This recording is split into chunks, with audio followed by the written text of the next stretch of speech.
नाजरीन आदाब, मैं रदा खानम आपका खैर मकदम करती हूँ सियासत टीवी के special program review of newspaper में। सियासत टीवी आपके लिए लेकर आया है अखबार से रिलेटेड एक ऐसा प्रोग्राम जिसमें हम आपको आज के अखबारात की अहम खबरों के बारे में बताएंगे। इसमें लोकल, नेशनल और इंटरनेशनल खबरों पर डिस्कशन करेंगे और आपको अहम खबरों की जानकारी भी देंगे। हम इस प्रोग्राम में हर ज़रूरी खबर पर रोशनी डालेंगे, चाहे वो लोकल हो, नेशनल हो या फिर इंटरनेशनल। इस प्रोग्राम में हर खबर की तह तक जाएंगे, क्योंकि कुछ खबरें अखबार की सिर्फ सुर्खियां बनकर रह जाती हैं। हम उन खबरों से आपको रूबरू कराएंगे और उन खबरों के बारे में आपसे तफसील से उन खबरों के बारे में बात करेंगे। और इसी के साथ इन खबरों पर गुफ्तगू करने के लिए हमारे साथी मौजूद हैं अशर यासिर।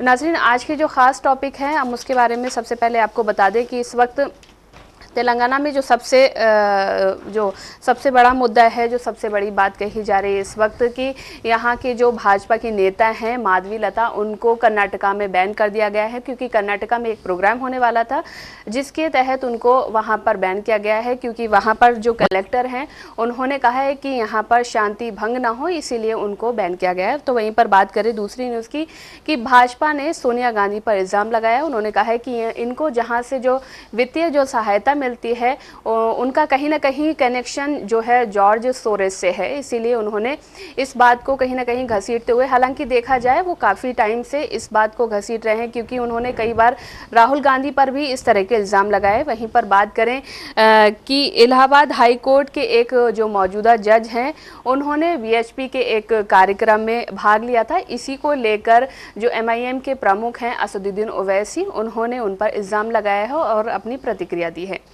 और वहीं पर बात करें जम्मू कश्मीर की जो पीडीपी प्रमुख की जो बेटी हैं इल्तिजा मुफ्ती, उन्होंने जो मध्य प्रदेश में एक घटना हुई थी उसको लेकर उन्होंने एक ट्वीट किया था, जिसके बाद काफ़ी बवाल मचा हुआ है। तो सबसे पहले बात करते हैं माधवी लता की। माधवी लता, जैसा कि कर्नाटका में एक प्रोग्राम होने वाला था बीदर में, वहीं पर वो जाने वाले थे और उनके साथ कई हिंदू नेता भी जाने वाले थे, जिसको लेकर वहां के कलेक्टर ने उस पर जो है प्रतिबंध लगा दिया है। उनके न आने पर उन्होंने कहा है कि क्योंकि यहाँ पर जिस तरह से शांति बनी हुई है वो भंग ना हो, इसीलिए माधवी लता को यहाँ पर आने से रोका गया है। बिल्कुल, देखिए, जिन नेताओं को वहाँ पे जाने से रोका गया उसमें माधवी लता और श्री राम सेना प्रमुख मनोज मुथालिका और स्वयंभू हिंदुत्व कार्यकर्ता काजल हिंदुस्तानी शामिल हैं। वहाँ की मतलब जिन लोगों ने रोका उनका कहना ये है कि इनको क्या बोलते 7 दिसंबर से आज की डेट जो है 9 तक वहाँ आने पे पाबंदी है। और साथ ही ये भी कहा गया है कि ये लोग इन्होंने पास्ट में कुछ ऐसे बयान दिए हैं जिससे सांप्रदायिक जो भावना है वो ख़राब हो रही है, मतलब जो हिंदुस्तानी भाईचारा है वो ख़राब हो रहा है, इस वजह से इन पे प्रतिबंध लगाया गया। और जिस हिसाब से आप देखें कि अभी से मतलब कुछ समय पहले राजा सिंह पे भी एक प्रतिबंध लगाया गया था कि वो नहीं आ सकते यहाँ पे। वहीं कल एक राजा सिंह ने एक और बयान दिया, उन्होंने कहा है कि इस देश के जो ईसाई हैं वो भी लव जिहाद के लिए जो यहाँ के हिंदू हैं उनके साथ हैं, क्योंकि उनका भी धर्म कहीं ना कहीं खतरे में आ रहा है, उनके भी लोग लव जिहाद करके उसमें जा रहे हैं। लेकिन वही राजा सिंह को ये भी देखना चाहिए कि जब क्या बोलते हैं अभी जिस तरह से क्रिसमस आने वाला है, पिछले साल ये हुआ है कि मध्य प्रदेश में क्रिसमस मनाने के लिए जब स्कूल में एक प्रोग्राम रखा गया तो वहाँ पे वीएचपी नेताओं ने जाकर के, वीएचपी के जो कार्यकर्ता उन्होंने जाकर के उस स्कूल में तोड़फोड़ की है। वहीं उस स्कूल में तोड़फोड़ के बाद एक चर्च में भी तोड़फोड़ की गई है कि आप यहाँ पे हिंदुओं को जो है क्या बोलते हैं ये बना रहे हैं ईसाई जी। तो इस वक्त जिस हिसाब से देश का माहौल चल रहा है, अभी जो आपने और भी खबरें बताई हैं उनमें भी ले दे के फोकस जो है सिर्फ मुसलमानों पे ही हो रहा है, टारगेट मुसलमान ही किए जा रहे हैं। और जिस हिसाब से आज की जो एक क्या बोलते हैं वो खबर है कि आज से तेलंगाना की असेंबली शुरू हो रही है, तो उस असेंबली में अब किन किन चीज़ों पे बात होगी, उन असेंबली पे अभी तक जो चीज़ें घटी हैं तेलंगाना में, जिस तरह से जो चीज़ें हुई हैं उस पर क्या बातें होंगी, रेवंत रेड्डी किस तरह से अपनी बात को रखेंगे, या फिर केसीआर जो हैं उनके बारे में कहा जा रहा है कि वो अब जो है वो बैठेंगे वहाँ पे मुख्य, क्योंकि वो अपोजिशन लीडर हैं, तो वो किन मुद्दे पे उन्हें मतलब क्या बोलते हैं घेरेंगे। ये सारी चीज़ें अभी खुल के आनी बाकी। जी जी क्योंकि आज असेंबली शुरू होने वाली है तो रेवंत रेड्डी और जो बाकी विपक्षी नेता हैं वो अपने मुद्दों को रखेंगे। किस तरह से यहाँ की असेंबली सेशन ख़त्म होगा, उसमें किस प्रकार के मुद्दे उठेंगे, ये तो जब असेंबली शुरू होगी उसके बाद जिस तरह से मुद्दे उठेंगे, वहाँ पर विपक्षी नेता जिस तरह से प्रहार करेंगे, उसके बाद ही ये खबर सामने आएगी। और वहीं पर बात करेंगे भारतीय जनता पार्टी ने, जैसा कि हमने आपको पहले बताया कि सोनिया गांधी पर जो इल्ज़ाम लगाए, उन्होंने कहा है कि इन्हें जो वित्तीय सहायता मिल रही है वो जॉर्ज सोरेस से मिल रही है, उनकी जो एक फाउंडेशन है उसके सहारे इनको वित्तीय सहायता मिल रही है। वहीं पर भाजपा का कहना है कि ये वही फाउंडेशन है जो कश्मीर को एक स्वतंत्र देश मानता है। जी बिल्कुल, देखिए अब बीजेपी जो है जब खुद फंस रही होती है तो अपोजिशन के कोई एक लीडर पे इस तरह का इल्ज़ाम लगा देती है कि वो फिर जो है मतलब वो जा कर के वहाँ पे उनको घेर सकें लोकसभा में। अभी जिस तरह से बीजेपी घिरी हुई है क्या बोलते हैं अडानी वाले मुद्दे पे, और जो विपक्ष है वो चाह रहा है कि ये सारी चीज़ें इसी पे जो है क्या बोलते हैं एक वो हैं मतलब वहाँ पे जो है जो उसके लीडर हैं सपा के, उनका ये कहना है कि बीजेपी की झूठे आरोप लगाने की आदत बन चुकी है, कुछ नहीं तो कुछ ना कुछ ये लोग ऐसा लेके आते रहते हैं, ऐसा करते रहते हैं जिससे वहाँ की चीज़ें खराब हों। उन्होंने कहा है कि सभी आरोप अभी तक झूठे निकले हैं, कोई सत्य नहीं निकला है, जबकि केंद्रीय मंत्री गिरिराज सिंह ने कहा कि सोनिया गांधी राहुल गांधी देशद्रोह का काम करते हैं, देशद्रोही वाला काम करते हैं। अब एक बात ये देखिए कि गिरिराज सिंह ने कहा है कि राहुल गांधी और सोनिया गांधी देशद्रोही वाला काम करती हैं। वही गिरिराज सिंह हैं जिन्होंने अपनी एक यात्रा निकाली थी, उस यात्रा में ये बोला था कि अगर कोई मुसलमान तुम्हें एक थप्पड़ मारे तुम उसको 100 थप्पड़ मारो। और ये केंद्रीय मंत्री, ये अपने आप को बहुत बड़ा लीडर कहते हैं। बीजेपी में जो भी लोग जाते हैं या बीजेपी में जो भी लोग हैं वो हर तरह से पाक साफ हैं। जिस तरह अभी हमने सैटरडे देखा कि जो क्या बोलते हैं महाराष्ट्र के डिप्टी सीएम हैं उन पे जो एक केस चल रहा था वो फ्री हो गए अब जी। उस केस से, मतलब वो बीजेपी की वॉशिंग मशीन में जा करके अब वो बिल्कुल साफ हो करके निकले अजीत पवार। और ये जो क्या बोलते हैं जो ये लगाए गए आरोप हैं इनमें ये भी बोला गया है कि ये लोग मतलब उनका कहना है कि कांग्रेस के बहुत करीबी हैं और कांग्रेस कहीं ना कहीं इन्हीं चीज़ों पे अपना काम कर रही है। नरसिंह दुबे ने दावा किया है कि media portal organize crime and corruption report project में जो ये हैं हंगेरियन अमेरिकन व्यवसायी ने भारत की अर्थव्यवस्था को नुकसान पहुंचाने और मोदी सरकार को बदनाम करने के लिए विपक्ष के साथ हाथ मिला लिया। भाजपा ने यह भी आरोप लगाया कि राजीव गांधी फाउंडेशन की अध्यक्ष सोनिया गांधी ने जॉर्ज सोरस फाउंडेशन के साथ पार्टनरशिप की है।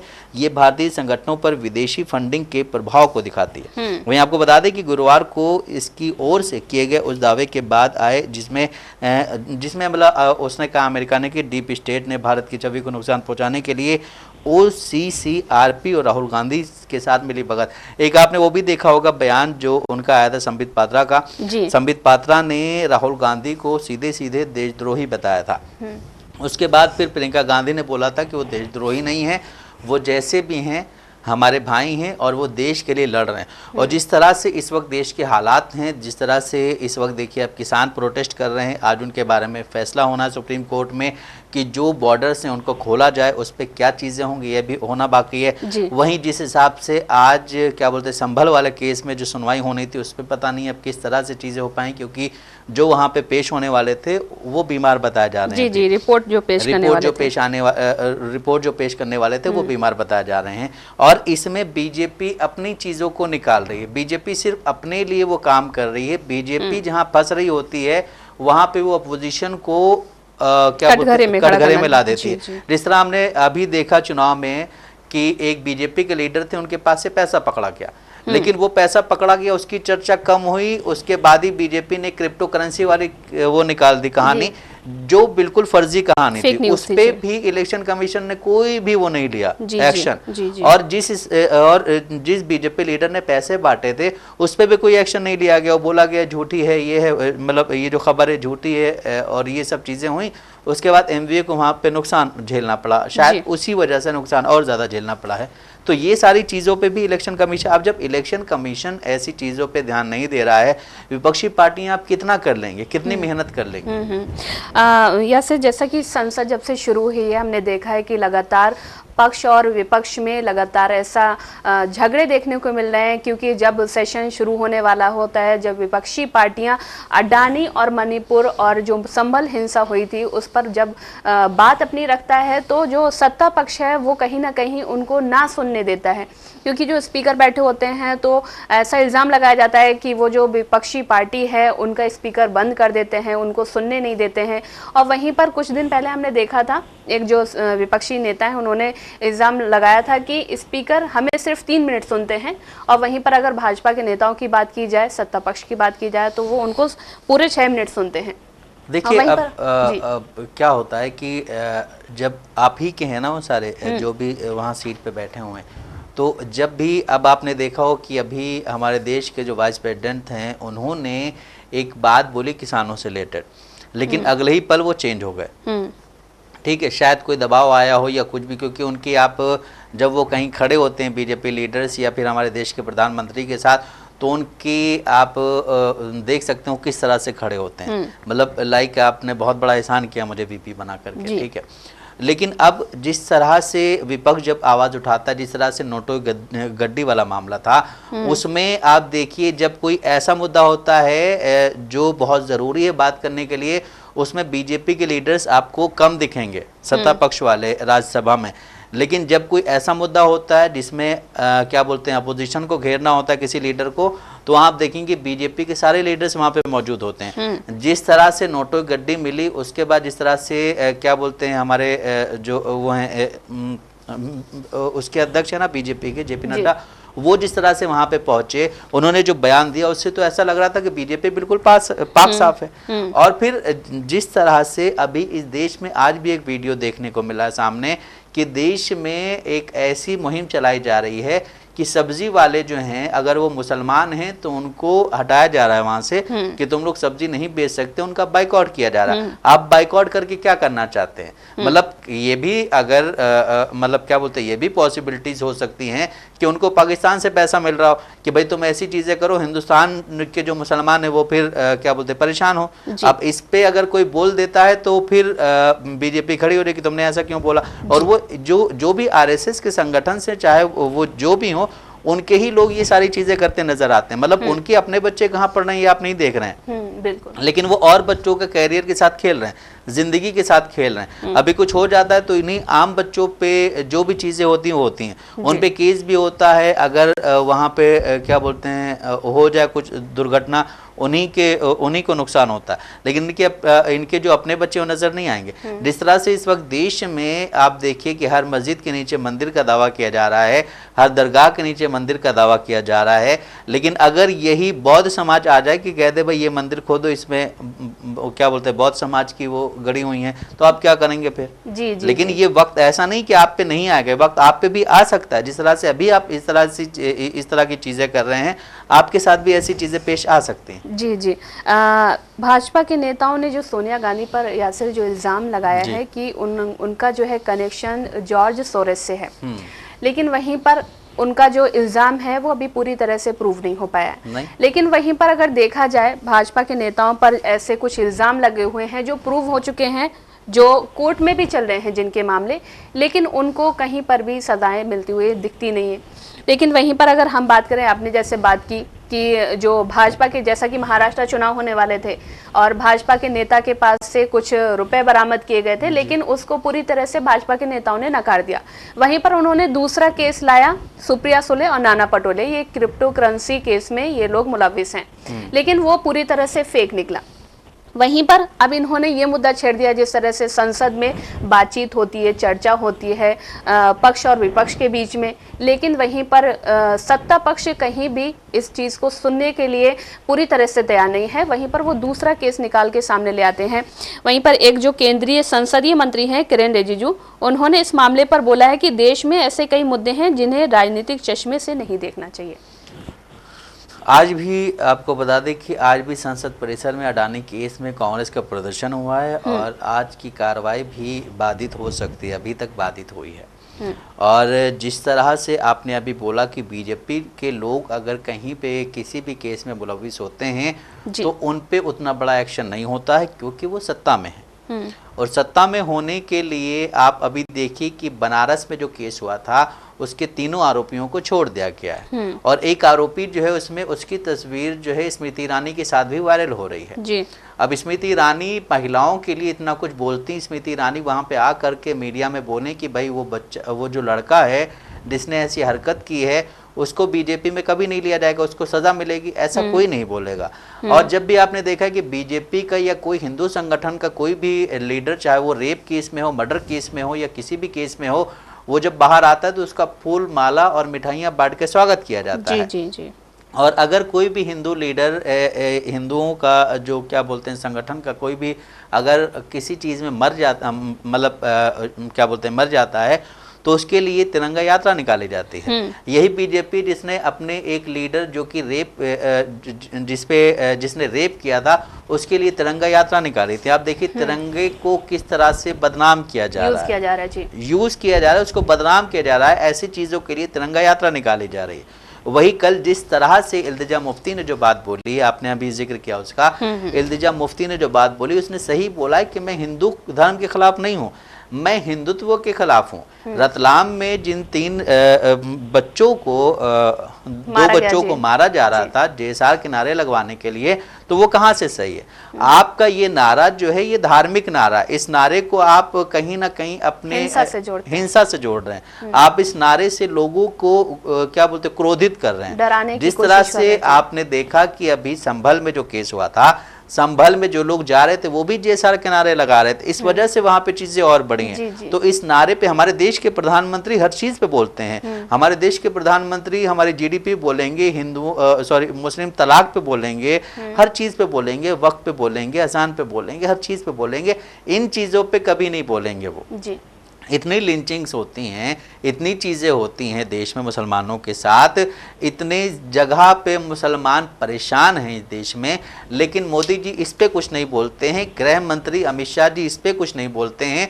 वो भी वोट के समय जब कहीं पे इलेक्शंस हो रहे होते हैं या देश में लोकसभा का चुनाव हो रहा होता है, उस वक्त पे उनको मुसलमान नज़र आ जाते हैं। फिर वो और हिंदुस्तानी मुसलमान उनको बहुत कम नज़र आते हैं। वो जब यहाँ से कहीं बाहर जाएंगे तो वहाँ पे आप देखिएगा कि मुसलमानों के साथ बैठ करके फोटो लेते हैं। जी, आपने बोला कि जो हमारे देश के प्रधानमंत्री है, गृह मंत्री अमित शाह बाकी सारे मुद्दों पर बात करते हैं, लेकिन जो मुसलमानों के साथ हिंदुस्तान में हो रहा है उस पर बात नहीं करते। जैसा कि हमने देखा यासिर कि बांग्लादेश में जो हिंदुओं के साथ जो व्यवहार हो रहा है वहाँ पर लोगों के द्वारा, तो वहीं पर ये जो है मुद्दा संसद में उठता है। लेकिन वहीं पर अगर बात करें हिंदुस्तान के मुसलमान की, हिंदुस्तान की जनता की, तो अगर उनके साथ कुछ होता है, जैसा कि हमने मणिपुर में देखा, मणिपुर में जो कुकी समुदाय के जो लोग थे या मैतेई समुदाय के लोग थे, उनके बीच में जो हिंसा भड़की, उसमें कई लोगों की जान गई, कई महिलाओं के साथ कुछ ऐसा अत्याचार किया गया, उनके साथ कुछ ऐसा इंसिडेंट हुआ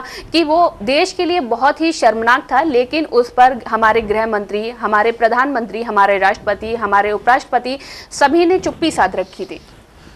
मणिपुर के मामले पे आप देखेंगे कि हमारे देश के प्रधानमंत्री साइलेंट हो जाते हैं। हमारे देश के प्रधानमंत्री हर जगह जाते हैं। हमारे देश के प्रधानमंत्री कोलकाता में जो रेप केस हुआ था उस पर आप देखेंगे कि उन्होंने बहुत ही बढ़ चढ़ के हिस्सा लिया था।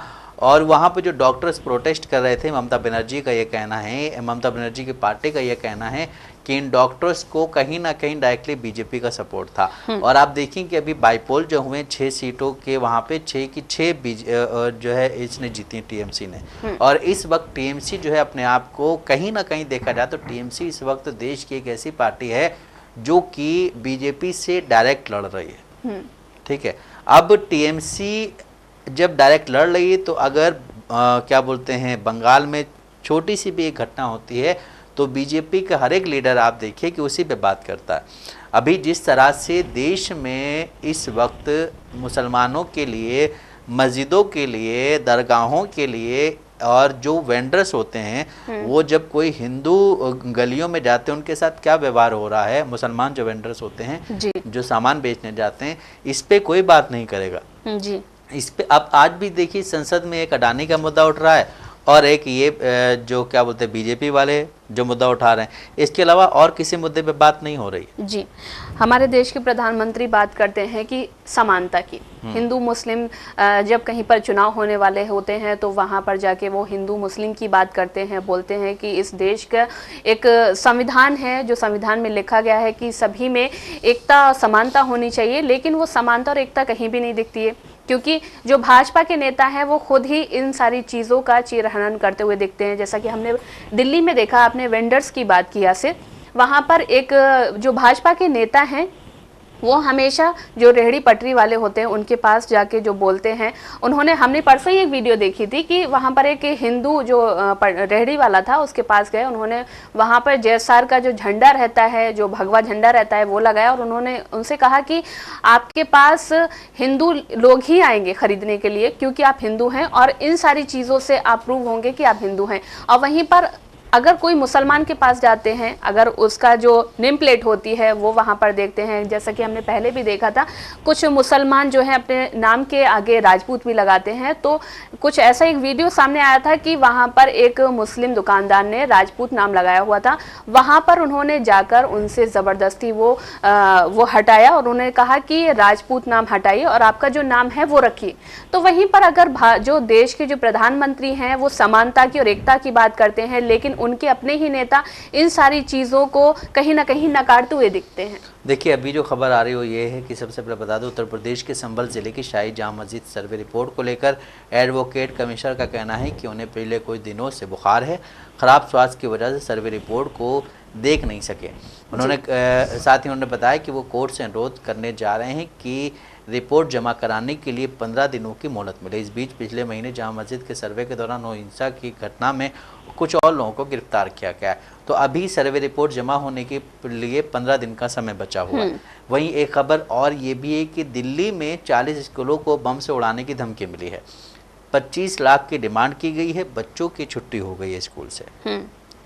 हमारे देश में आप देखें कि जिस तरह से संभल में अभी घटना हुई थी और संभल की घटना में एक कारतूस मिली थी जिसके बारे में बता दिया गया था कि ये पाकिस्तानी कारतूस है, लेकिन हर दूसरे तीसरे दिन आप देखें कि फ्लाइट्स की उसमें धमकी मिली, फ्लाइट्स में धमकी मिल रही है, स्कूलों में धमकी मिल रही है और इसके बारे में जांच हो नहीं पा रही है, कोई पकड़ा ही नहीं जा रहा। मतलब आपका क्या आपकी इंटेलिजेंस क्या कर रही है यहाँ पे बैठ करके? आपकी इंटेलिजेंस का काम क्या है? जो उसके काम है वो नहीं कर रही है, उसके काम क्या बस यही कि बस हर क्या बोलते हैं मस्जिद के नीचे मंदिर खोजना है। अब जिस हिसाब से इस वक्त बोला जा रहा है, जो जज साहब ने अभी आपने एक जिक्र किया, एक क्या बोलते हैं हाई कोर्ट के जज हैं जिन्होंने यूसीसी पे बात की है, ठीक है। अब उन जज साहब ने जब इस तरह की चीज़ें बोली हैं तो आप देखिए कि हमारी जो न्यायपालिका है उसमें किस तरह से इस तरह की चीज़ें भरी पड़ी है। जब बाबरी मस्जिद वाला मामला जो आया था उसके बाद मुसलमानों ने कहीं ना कहीं सब्र किया था, लेकिन उसके बाद हर दूसरे दिन कोई एक मस्जिद के नीचे मंदिर निकाल रहे हैं आप, और कोई भी ऐरा गहरा उठ करके कोई भी वो दिए दे रहा है, याचिका डाले दे रहा है, और जो कोर्ट है वो फौरन सर्वे के लिए कह दे रहा है। आप सर्वे के लिए कहने से पहले दोनों पक्षों के लोगों को बुलाएं, बैठ के बात करें, उसके लिए एक पूरा प्रोसेस जारी करें। संभल में जो मस्जिद में केस हुआ था उसमें जो है इतनी जल्दी चीज़ों को कर दिया गया, इतनी जल्दी तो अदालत कभी कोई फैसला ही नहीं करती। जी, आपने बात की जो इलाहाबाद के जो जज हैं वो एक कार्यक्रम में शामिल हुए थे, वीएचपी का एक कार्यक्रम था, उन्होंने उस पर खुलकर अपनी बात रखी। वहीं पर उन्होंने जो बात रखी थी, उन्होंने कहा था कि जो समान नागरिक संहिता है वो पूरी तरह से लागू होना चाहिए क्योंकि ये देश के लिए, संविधान के लिए ज़रूरी है। लेकिन वहीं पर हमने देखा यासिर कि संभल में जो घटना हुई और जो यूपी के जो मुसलमान हैं उनके साथ में जो घटनाएं होती हैं आए दिन, उनके साथ जो मारपीट की घटनाएं सामने आती हैं, लिंचिंग की घटनाएं सामने आती हैं, या संभल में जिस तरह से जो घटना हुई उसमें पूरी तरह से मुसलमानों को ही टारगेट बनाया गया। उनमें 5 मुसलमानों की मौत हुई, लेकिन योगी आदित्यनाथ की तरफ से बयान आया कि जो भी उपद्रवी थे उनको किसी भी तरह से बख्शा नहीं जाएगा, और उनके लिए उन्होंने बाकायदा फ़ोटो भी जारी किए कि इनको किसी भी तरह से बख्शा नहीं जाएगा और इन पर पूरी तरह से केस चलाया जाएगा क्योंकि इनको इस चीज़ का सबक मिलना चाहिए। हमने बहराइच की घटना देखी, बहराइच में जो जो पीड़ित था, जिसको गोली मारी गई थी, जिसकी हत्या हुई थी, उसके फैमिली को बुला के उन्होंने आश्वासन दिया और कई सारे कुछ राशि भी दी थी उन्होंने। और ऐसा कहा गया था कि आपके बेटे के साथ जिस तरह से घटना हुई है उसमें जो दोषी हैं उनको बख्शा नहीं जाएगा। लेकिन वहीं पर अगर संभल हिंसा की बात करें, वहाँ पर जिस तरह से मुसलमानों के साथ जो घटनाएं हुई, मुसलमानों को जो 5 मुसलमानों की जो हत्याएं हुई, उसमें पुलिस वाले शामिल थे, क्योंकि पुलिस ने वहां पर एनकाउंटर किया। और वहीं पर अगर हम जज की बात करें, क्योंकि यूपी में इस तरह से यासिर माहौल बन चुका है कि यूपी में जो उच्च पदाधिकारी हैं वो इन सारी चीज़ों में शामिल हो रहे हैं, तो कहीं ना कहीं यूपी के मुसलमान इन सारी चीज़ों से डरे हुए हैं, क्योंकि वो खौफ ज़्यादा हैं, क्योंकि उनको लगता है कि आने वाले वक्त में हमारे साथ कुछ भी हो सकता है, क्योंकि हम एक ऐसे प्रदेश में रह रहे हैं कि वहाँ पर सिर्फ और सिर्फ हिंदू लोग ही रह सकते हैं। और वहाँ के जो सीएम हैं योगी आदित्यनाथ, वो सिर्फ और सिर्फ मुसलमानों के खिलाफ हैं, मुसलमानों के लिए हिंसा और नफरत रखते हैं अपने दिल में। क्योंकि हमने महाराष्ट्र और झारखंड चुनाव में जिस तरह से उनके बयान देखे,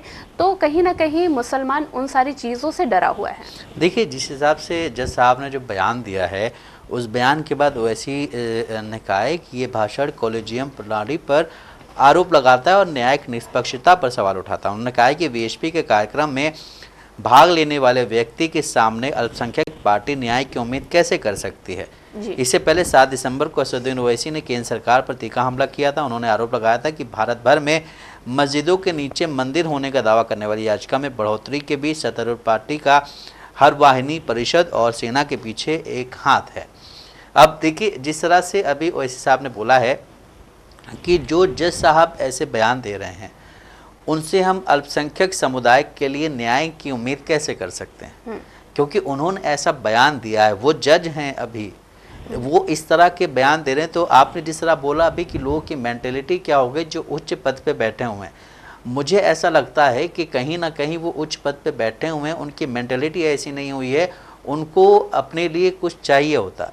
जिस तरह आपने देखा कि कई सुप्रीम कोर्ट मतलब जज जो हैं हाई कोर्ट के, उनको राज्यसभा में सीट मिली है। बिल्कुल। और जिस तरह से बाबरी मस्जिद वाली जिन्होंने क्या बोलते हैं उस पर फैसला दिया था, उनको भी सीट मिली राज्यसभा में। ठीक है, और ये चीज़ कोई अभी से नहीं, ये बहुत पुरानी एक प्रथा चली आ रही है, ये जो इंदिरा गांधी ने शुरू किया था। लेकिन फिर भी अब जब इस तरह के बयान कोई देता है तो बीजेपी वहाँ पे एक्टिव हो जाती है। और वीएचपी आरएसएस की विंग है, तो बीजेपी मतलब वीएचपी कोई प्रोग्राम आरएसएस का हो या वीएचपी का हो, बीजेपी वाले तो होंगे ही वहाँ पे। जी जी बिल्कुल। तो अब इससे क्या होता है कि उनकी जो रेपुटेशन है पार्टी में वो आगे बढ़ती है। जी, वहीं पर एक खबर सामने आ रही है कि महाराष्ट्र के विधानसभा के नए अध्यक्ष राहुल नार्वेकर चुने गए। हमने महाराष्ट्र की बात की तो महाराष्ट्र में बता दें कि इस वक्त देवेंद्र फडणवीस सीएम बन चुके हैं। वहीं पर अगर शिंदे की बात करें, हालांकि शिंदे ने 2.5 साल तक भाजपा में रहकर एक बड़े भाई की भूमिका निभाई थी, लेकिन जब रिजल्ट इस बार जो साबित हुए हैं, वहीं पर भाजपा को एक अच्छी सीटें मिली हैं और उनका अपना मुख्यमंत्री बनाया गया है। तो वहीं पर बात करें शिंदे हालांकि कई टाइम से जब से ये सारी चीज़ें हुई हैं, देवेंद्र फडणवीस को मुख्यमंत्री बनाया गया है, वहाँ पर उन्होंने एक मांग की थी कि उनको गृह मंत्रालय दिया जाए, लेकिन ये तस्वीर साफ नहीं हो पा रही है। कहा जा रहा है कि भाजपा किसी भी हालत में गृह मंत्रालय देने के लिए राजी नहीं है। वहीं पर अजीत पवार की बात करें तो अजीत पवार को ये साफ हो चुका है, सूत्रों के हवाले से खबर आ रही है कि उनको वित्त मंत्रालय मिलने वाला है और उनके लिए पक्की खबर है कि उनको वित्त मंत्रालय मिल जाएगा। लेकिन वहीं पर शिंदे की बात करें तो शिंदे को कहीं ना कहीं एक उम्मीद थी कि उनको गृह मंत्रालय मिल जाएगा, लेकिन उनकी उम्मीदों पर पानी फिरते हुए दिख रहा है। तो जैसा कि नाजरीन आपने देखा कि हमने आपको न्यूज़पेपर के जरिए हम खबरों से रूबरू कराया है, ऐसी ही ज़रूरी खबरों से रूबरू होने के लिए हमारे साथ इस प्रोग्राम से जुड़े रहें। और अगर आपकी इस प्रोग्राम से रिलेटेड कोई भी राय है तो हमें कमेंट बॉक्स में ज़रूर लिखें। इसी के साथ हमारा प्रोग्राम ये ख़त्म होता है। मुझे और मेरे साथी अशर यासिर को दे इजाज़त। अल्लाह हाफिज़।